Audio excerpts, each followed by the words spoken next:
avant qu'on parlait écologie, avait déjà des projets artistiques justement pour la préservation de la nature, la protection, la pureté de l'eau. C'est lui qui a été à l'origine de la purification des canaux de Bruges. Parce que Bruges était une ville sale. Les canaux étaient sales. Et c'est lui qui a déposé sur les canaux des projets artistiques de sa création. Et c'est grâce à lui qu'on a commencé à faire attention à l'écologie, à la propreté de la ville. C'est lui qui est venu de son petit patelin à Bruxelles à pied avec une charrette pour faire attention à tout ce qui est écologique. C'est un type super. Moi, j'ai énormément d'admiration pour lui. Il savait aussi bien écrire. Mais rappelle-moi encore le prénom. Ravel. R-A-V-E-L. Ravel. Ravel. J'ai beaucoup lu sur lui. J'ai fait des recherches. Je me suis bien amusée pendant les vacances. Et le mois de septembre et le mois d'octobre, sur lui, j'ai été chercher toutes ses publications. Et j'essaie de faire quelque chose avec ça. De faire un résumé des critiques qu'il a eues, de ses écrits, des écrits de ses amis sur son travail.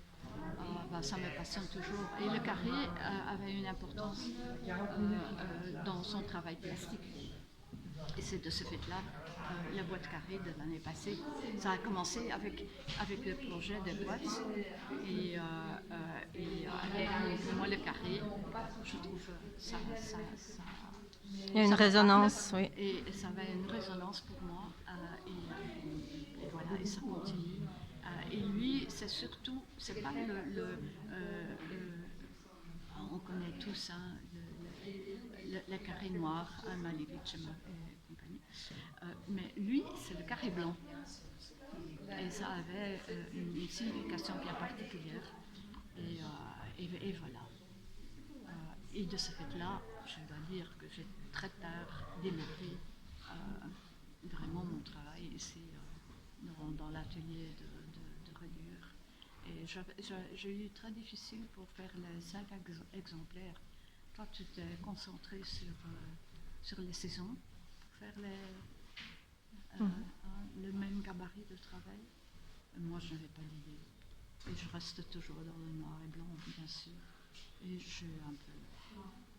je commence et je ne sais pas où je vais aboutir. C'est comme ça que je fonctionne. C'est comme ça que j'ai fonctionné maintenant. Viens, peut-être est-ce que tu peux te lever pour un peu parler de ce projet? Parce que chaque fois, je suis interpellée je suis interpellée par des petits leitmotifs littéraires que tu... la page blanche. C'est très simple. Hein.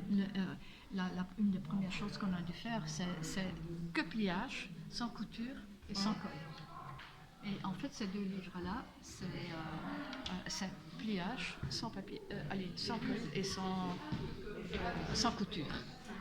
Et bon, comme c'était un livre blanc, de là le titre, il n'y a rien dedans. Hein.